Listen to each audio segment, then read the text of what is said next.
Carta do apóstolo Paulo aos Romanos capítulo 7. Não sabeis vós, irmãos, pois que falo aos que sabem a lei, que a lei tem domínio sobre o homem por todo o tempo que vive. Porque a mulher que está sujeita ao marido, enquanto ele viver, está-lhe ligada pela lei. Mas, morto o marido, está livre da lei do marido. De sorte que, vivendo o marido, será chamada adúltera se for doutro marido. Mas, morto o marido, livre está da lei e assim não será adúltera se for doutro marido. Assim, meus irmãos, também vós estáis mortos para a lei pelo corpo de Cristo, para que sejais doutro, daquele que ressuscitou de entre os mortos, a fim de que demos fruto para Deus. Porque, quando estávamos na carne, as paixões dos pecados, que são pela lei, operavam em nossos membros para darem fruto para a morte. Mas, agora, estamos livres da lei, pois morremos para aquilo em que estávamos retidos, para que sirvamos em novidade de espírito, e não na velhice da letra. Que diremos? Pois, é a lei pecado? De modo nenhum. Mas eu não conheci o pecado senão pela lei. Porque eu não conheceria a concupiscência, se a lei não dissesse, não cobiçarás. Mas o pecado, tomando ocasião pelo mandamento, despertou em mim toda a concupiscência. Porquanto, sem a lei, estava morto o pecado. E eu, n'algum tempo, vivia sem lei. Mas, vindo o mandamento, reviveu o pecado, e eu morri. E o mandamento que era para a vida, achei o que me era para a morte. Porque o pecado, tomando ocasião pelo mandamento, me enganou, por ele, me matou. Assim, a lei é santa, e o mandamento, santo, justo e bom. Logo, tornou-se-me o bom em morte. De modo nenhum. Mas o pecado, para que se mostrasse pecado, operou em mim a morte pelo bem, a fim de que pelo mandamento o pecado se fizesse excessivamente maligno. Porque bem sabemos que a lei é espiritual, mas eu sou carnal, vendido sob o pecado. Porque o que faço, não o aprovo, pois o que quero, isso não faço, mas o que aborreço, isso faço. E, se faço o que não quero, consinto com a lei, que é boa. De maneira que, agora, já não sou eu que faço isto, mas o pecado que habita em mim. Porque eu sei que em mim, isto é, na minha carne, não habita bem algum. E, com efeito, o querer está em mim, mas não consigo realizar o bem. Porque não faço o bem que quero, mas o mal que não quero, esse faço. Ora, se eu faço o que não quero, já o não faço eu, mas o pecado que habita em mim. Acho, então, esta lei em mim, que, quando quero fazer o bem, o mal está comigo. Porque, segundo o homem interior, tenho prazer na lei de Deus. Mas vejo nos meus membros outra lei que batalha contra a lei do meu entendimento e me prende debaixo da lei do pecado que está nos meus membros. Miserável homem que eu sou! Quem me livrará do corpo desta morte? Dou graças a Deus por Jesus Cristo, nosso Senhor. Assim que eu mesmo, com o entendimento, sirvo a lei de Deus, mas, com a carne, a lei do pecado. Romanos, capítulo 8. Portanto, agora, nenhuma condenação há para os que estão em Cristo Jesus, que não andam segundo a carne, mas segundo o Espírito. Porque a lei do Espírito de vida, em Cristo Jesus, me livrou da lei do pecado e da morte. Porquanto, o que era impossível à lei, visto como estava enferma pela carne, Deus, enviando seu Filho em semelhança da carne do pecado, pelo pecado condenou o pecado na carne, para que a justiça da lei se cumprisse em nós, que não andamos segundo a carne, mas segundo o Espírito. Porque os que são segundo a carne inclinam-se para as coisas da carne, mas os que são segundo o Espírito, para as coisas do Espírito. Porque a inclinação da carne é morte, mas a inclinação do Espírito é vida e paz. Porquanto a inclinação da carne é inimizade contra Deus, pois não é sujeita à lei de Deus, nem, em verdade, o pode ser. Portanto, os que estão na carne não podem agradar a Deus. Vós, porém, não estáis na carne, mas no Espírito, se é que o Espírito de Deus habita em vós. Mas, se alguém não tem o Espírito de Cristo, esse tal não é dele. E, se Cristo está em vós, o corpo, na verdade, está morto por causa do pecado, mas o Espírito vive por causa da justiça. E, se o Espírito daquele que dos mortos ressuscitou a Jesus habita em vós, aquele que dos mortos ressuscitou a Cristo também vivificará o vosso corpo mortal, pelo seu Espírito que em vós habita. De maneira que, irmãos, somos devedores, não à carne para viver segundo a carne. Porque, se viverdes segundo a carne, morrereis. Mas, se pelo Espírito mortificardes as obras do corpo, vivereis. Porque todos os que são guiados pelo Espírito de Deus, esses são filhos de Deus. Por que não recebestes o espírito de escravidão, para, outra vez, estardes em temor, mas recebestes o espírito de adoção de filhos, pelo qual clamamos, Abba, Pai. O mesmo Espírito testifica com o nosso espírito que somos filhos de Deus. E, se nós somos filhos, somos, logo, herdeiros também, herdeiros de Deus e co-herdeiros de Cristo, se é certo que com ele padecemos, para que também com ele sejamos glorificados. Porque para mim tenho por certo que as aflições deste tempo presente não são para comparar com a glória que em nós há de ser revelada. Porque a ardente expectação da criatura espera a manifestação dos filhos de Deus. Porque a criação ficou sujeita à vaidade, não por sua vontade, mas por causa do que a sujeitou, na esperança de que também a mesma criatura será libertada da servidão da corrupção, para a liberdade da glória dos filhos de Deus. Porque sabemos que toda a criação geme e está juntamente com dores de parto até agora. E não só ela, mas nós mesmos, que temos as primícias do Espírito, também gememos em nós mesmos, esperando a adoção, a saber, a redenção do nosso corpo. Porque, em esperança, somos salvos. Ora, a esperança que se vê não é esperança, porque o que alguém vê, como esperará? Mas, se esperamos o que não vemos, com paciência o esperamos. E da mesma maneira também o Espírito ajuda as nossas fraquezas, porque não sabemos o que havemos de pedir como convém, mas o mesmo Espírito intercede por nós com gemidos inexprimíveis. E aquele que examina os corações sabe qual é a intenção do Espírito, e é ele que, segundo Deus, intercede pelos santos.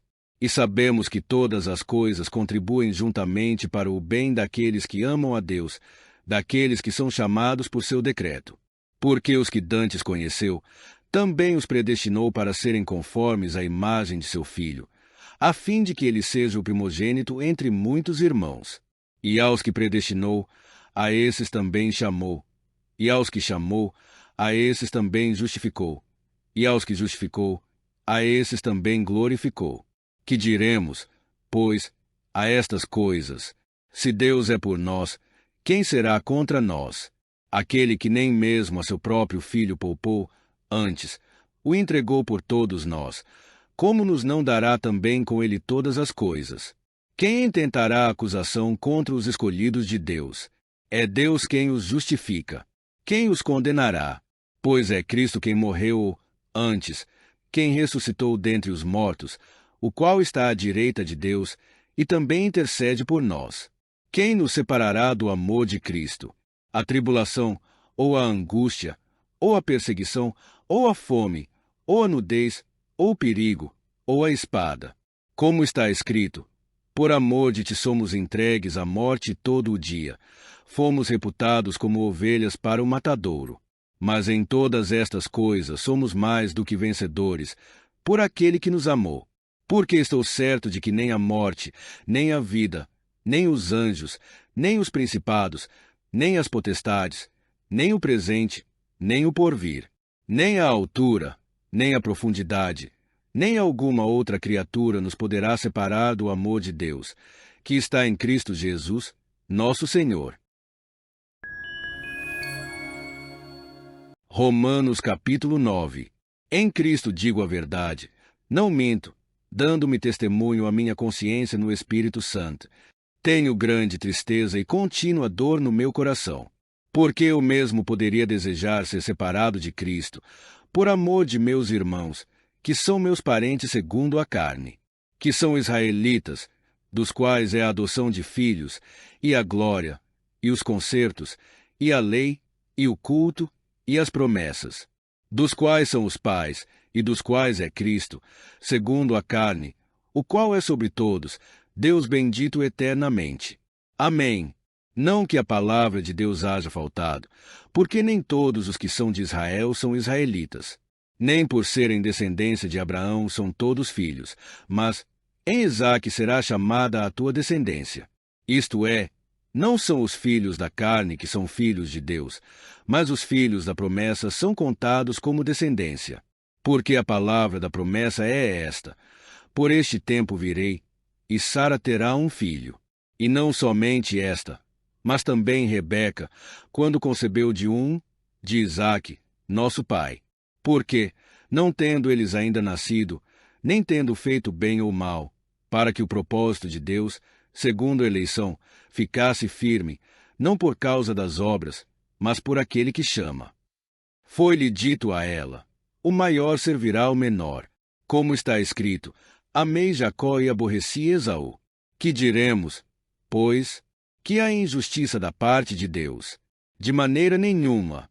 Pois diz a Moisés: compadecer-me-ei de quem me compadecer e terei misericórdia de quem eu tiver misericórdia. Assim, pois, isto não depende do que quer, nem do que corre, mas de Deus, que se compadece. Porque diz a Escritura a Faraó: para isto mesmo te levantei, para em te mostrar o meu poder e para que o meu nome seja anunciado em toda a terra. Logo, pois, compadece de quem quer e endurece a quem quer. Dir-me-ás, então, por que se queixa ele ainda? Porquanto, quem resiste à sua vontade? Mas, ó homem, quem és tu, que a Deus réplicas? Porventura, a coisa formada dirá ao que a formou: por que me fizeste assim? Ou não tem o oleiro poder sobre o barro, para da mesma massa fazer um vaso para honra e outro para desonra? E que direi se Deus, querendo mostrar a sua ira e dar a conhecer o seu poder, suportou com muita paciência os vasos da ira, preparados para a perdição, para que também desse a conhecer as riquezas da sua glória nos vasos de misericórdia, que para a glória já dantes preparou, os quais somos nós, a quem também chamou, não só dentre os judeus, mas também dentre os gentios. Como também dizem Oséias: chamarei meu povo ao que não era meu povo, e amada a que não era amada. E sucederá que no lugar em que lhes foi dito: vós não sois meu povo, aí serão chamados filhos do Deus vivo. Também Isaías clamava acerca de Israel: ainda que o número dos filhos de Israel seja como a areia do mar, o remanescente é que será salvo. Porque o Senhor executará a sua palavra sobre a terra, completando-a e abreviando-a. E como antes disse Isaías: se o Senhor dos exércitos nos não deixará descendência, teríamos sido feitos como Sodoma e seríamos semelhantes a Gomorra. Que diremos, pois, que os gentios, que não buscavam a justiça, alcançaram a justiça. Sim, mas a justiça que é pela fé. Mas Israel, que buscava a lei da justiça, não chegou à lei da justiça. Por quê? Porque não foi pela fé, mas como que pelas obras da lei. Tropeçaram na pedra de tropeço. Como está escrito: eis que eu ponho em Sião uma pedra de tropeço e uma rocha de escândalo, e todo aquele que crer nela não será confundido. Romanos capítulo 10. Irmãos, o bom desejo do meu coração e a oração a Deus por Israel é para sua salvação. Porque lhes dou testemunho de que têm zelo de Deus, mas não com entendimento. Porquanto, não conhecendo a justiça de Deus e procurando estabelecer a sua própria justiça, não se sujeitaram à justiça de Deus. Porque o fim da lei é Cristo para a justiça de todo aquele que crê.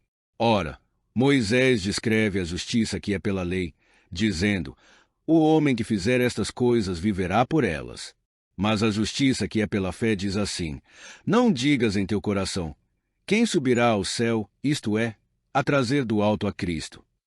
Ou, quem descerá ao abismo, isto é, a tornar a trazer dentre os mortos a Cristo? O as que diz: a palavra está junto de ti, na tua boca e no teu coração.